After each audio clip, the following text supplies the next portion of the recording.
kind of have to start at a foundational level, especially like you said, for an athlete going through their growth spurt who's never done any sort of formal deceleration work in a controlled setting.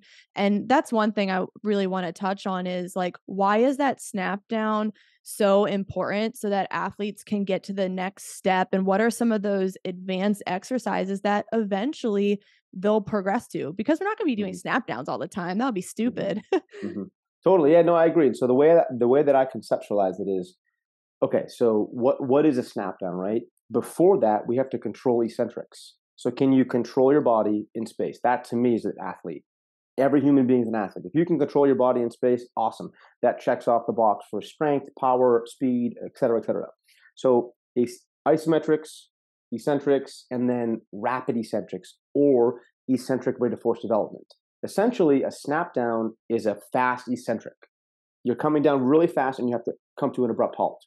That's a squat position. So sagittal plane, we break it down by planes. To me, it's easier to master sagittal and frontal plane and then work in transverse planes. Sport occurs in transverse plane, rotational, multi-directional, and multiplanar demands.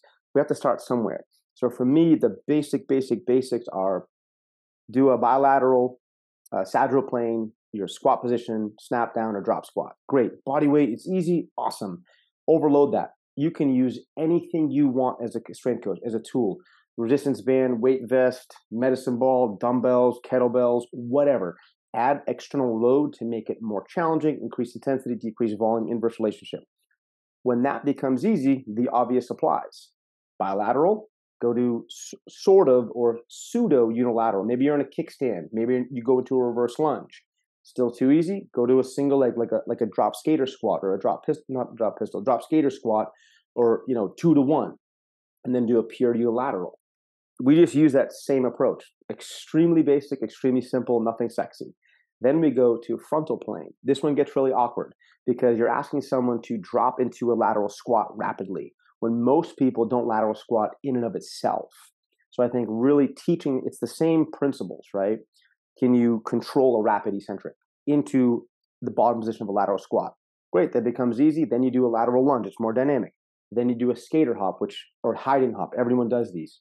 Then like, oh, I get it now. That makes sense. And then maybe you add some sort of overload with, like I said, bands, medicine balls. You can even make it more chaotic with adding a medicine ball rapid chop or a chop and lift. Or again, be creative. Like there's no rules as long as you have the principles of going, so staying in one of those planes, going from bilateral to sort of or pseudo unilateral to pure unilateral. Once you've done those two, I think it becomes much easier to then do change of direction drills, which we know the research talks about being rehearsed, planned, instructed. So, Eric, I'm going to have you do a t-test, okay? We're going to run from cone A to cone B, 10 yards, lateral shuffle left, lateral shuffle right, and then back pedal, so on and so forth. I'm telling you, it's planned or pre-planned and it's rehearsed. You as the athlete, Erica, know exactly what you're doing. Sure, do you have to demonstrate the ability to be agile in tight spaces? Absolutely.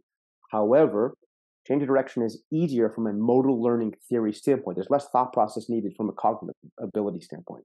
When we advance to agility, by definition, it needs a reactive component via some sort of external stimuli. So if we're playing dodgeball. We're playing dodgeball, Erica. Okay, so I throw the ball. Maybe you shuffle left and you react to that stimulus to get out of the way. That is by definition in the literature agility because it has a reactive component. It is not pre-planned. It is not rehearsed. So that's how I would program in a very blanket statement in a nutshell. This could take up to 6 to 12 months.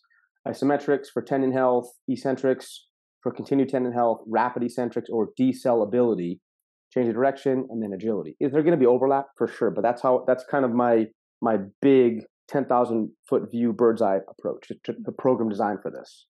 I like that. It's a really nice blend of both sides of all of this. I think people tend to just be too much on the, okay, we need perfect mechanics side in the controlled setting, or no, they don't need mechanics at all. We just need to like play fun games. And it's like, well, can't we just come in the middle here and do both? And I'm really intrigued by the research on really building eccentric strength in a controlled setting to really improve change of direction. So do you just want to expand on that so people understand why we need to build that in the gym and to like actually focus on our mechanics at times? Yeah, absolutely. Do you mind if I share screen?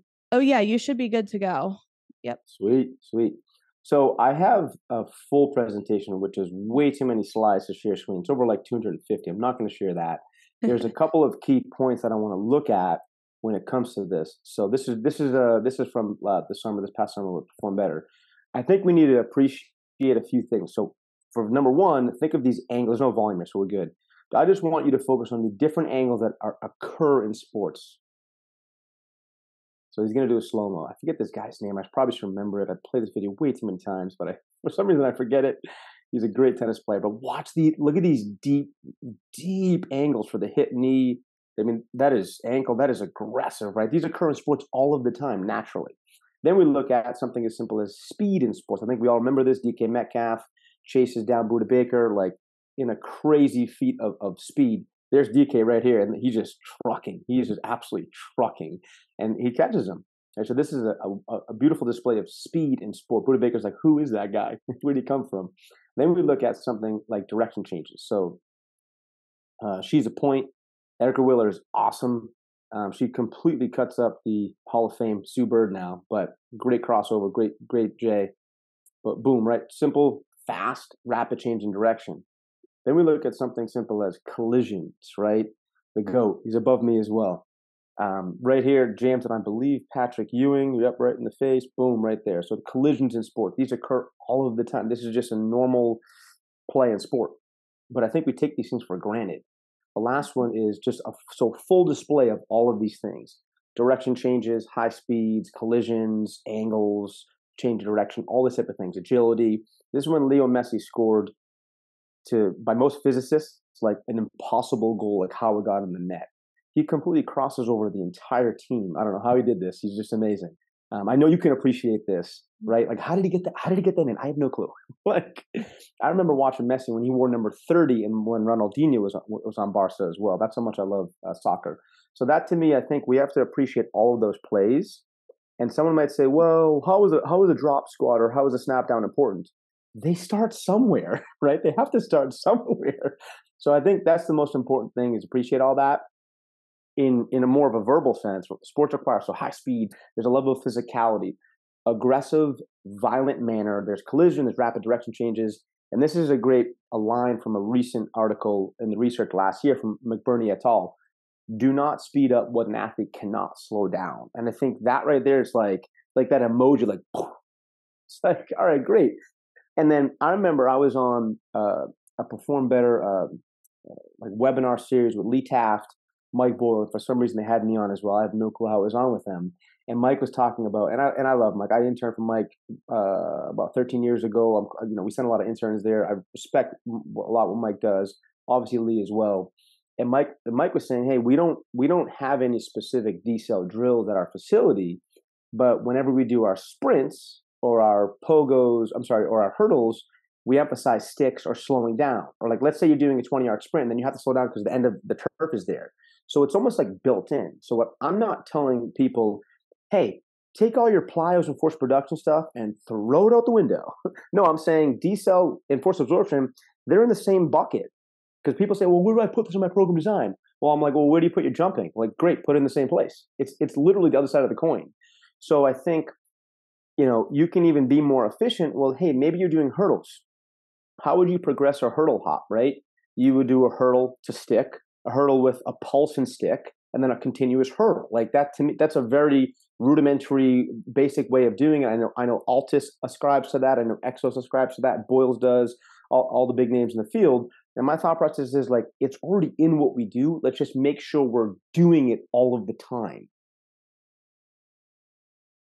That's really interesting. And, there's a lot that goes into all of this. And I get a lot of questions from new soccer clients. Hey, I want to improve my change of direction. And they're expecting it to come in just a few weeks, but it's like, Hmm. no, we got to start at the basics and then slowly build up and make sure you can master these motor skills, and then we can load, and then we can maybe do our depth jumps and our single leg jumps and all that. So my question is, what is a realistic timeline for an athlete to see improvements in Mhm. deceleration and change of direction? Yeah, no, that's a great question. I'm going to jump off screen share. Okay. So I think the context always needs to be, okay, who is the person? What's the age? What's their training age? Not chronological, but I'll play it out in two different formats. If I am brand new, a green athlete, a blank white canvas, I have never trained in my entire life. I would probably start you block one or phase one, which is, we all disagree, right? Somewhere between 3 to 6 weeks. I'll call it a 4 week training block. I'm probably going to put a lot of isometrics in there, like for lower body tendon health.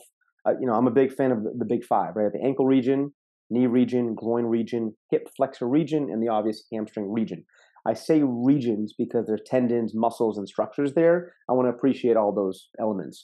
So I'm a big fan of direct and isolated loading in those regions. Think like Nordics, think like Copenhagen variations, calf raises. I'm a big calf guy. I have to bring it up. Hip flexor stuff, groin. What did I miss? Knee stuff like knee isometrics, like wall sits, whatnot. I'm a big fan of isometrics first and foremost, yielding isometrics if it's a brand new athlete and client. Why? Because teach them to own positions, right? We also know tendons really love HSR in the research, heavy, slow resistance. So teach the ability to load into positions and load those joints and tendons. A good dose of isometrics in conjunction with Erica, your squats, your split squats, your lunges, your deadlifts, like all that great stuff. Bench press, pull ups, yada yada, push ups as well. Throw in some eccentrics in there as well. So same tissues and structures, same movements. Throw some eccentrics in, 3 to 5 second lowers, et cetera, et cetera. Maybe I'm also doing in that block one or phase one some level of sagittal plane and frontal plane lower body decel drills. So drop squats, drop reverse lunges, drop lateral squats, drop lateral lunges. If it's too easy, add a medicine ball, add a band, yada yada yada. Maybe that's phase one. Phase two, advance those drills, get into more of the power and strength and power, and then continue those. And then maybe phase three is when I get to higher velocity stuff, more rapid stuff, rapid eccentrics, but also some change of direction, instructed, guided, pre-planned drills. Phase 3/4, continue advancing those, but also get into some agility reactionary components. That's just general off the cuff. So I would say 8 to 12 weeks, 2 to 3 phases, right? Is that going to be for everyone? No, but if it's someone who's brand new, that's probably a very sound, safe, and logical approach. Could someone get there quicker? Sure. You as the coach can make that decision on the floor. Is someone slowing down because they're not coordinated? They don't have the motor control and the cognitive ability to catch up yet, like the neuromuscular efficiency. Maybe you back off and take a little longer. This is also why, for example, when you think about ladders, right? A lot of people, oh, ladders suck, they're not good. It's like, well, what's the application? If you're having Tyreek Hill, obviously a phenomenal NFL wide receiver, use ladders for fast feet, maybe not a great idea because he's already elite and elusive. Someone who's brand new to training, it might help them coordinate and put their feet in right spots and dissociate the hips and understand where they need to be in space. Like that could be change of direction, a very very easy approach, and then you obviously expand to like yardage. When it comes to a high level athlete, let's just use Tyreek Hill for example. I mean, he's obviously extremely fast. Like there's no doubt about his speed and acceleration, his velocity. He's just a freak of nature. He's going to be someone who you're going to have to ramp stuff up with. That's where you can do some trap bar eccentric rapid drops. So think of a trap bar deadlift, for example, right? Maybe you load it up with 20, 30, 40% of your one rep max, and you're standing up tall, and you drop rapidly down, so rapid eccentric into a catch position where the plates never hit the floor. Maybe you do barbell back rapid drop squats as well. Again, 20, 30, 40% one rep max. You don't want to go too heavy, right? Because the goal is eccentric overload. Maybe you do, I'm a big fan. He's out in Florida. I forget the name of the school. Joey, I'm going to butcher his last name, so I'm not going to say. He's in Florida, strength coach. He has a sweet goatee. he does a lot of the drops with heavy loads, heavy dumbbells. So like think of a drop squat, think of a drop kickstand squat, think of a drop reverse lunge, a drop skater squat with heavy dumbbells, like 30-pound dumbbells in both hands, 40, 50-pound dumbbells. Something where it's going to provide a rapid eccentric rate of force development, but also eccentric overload to then have that transfer to sport. I know the age-old argument. Erica, the coach says to Erica, hey, Erica, you're never going to emulate or mimic the speed, velocity, and aggression and violence of the movement that occurs in sport. I agree. You're never going to mimic that in the weight room. I agree totally. But you can do a pretty damn good job if you build up to as close as you can, right? Max out those qualities in the weight room as best as you can to then when they're on the field, they're pretty damn prepared to play sport and be the athlete.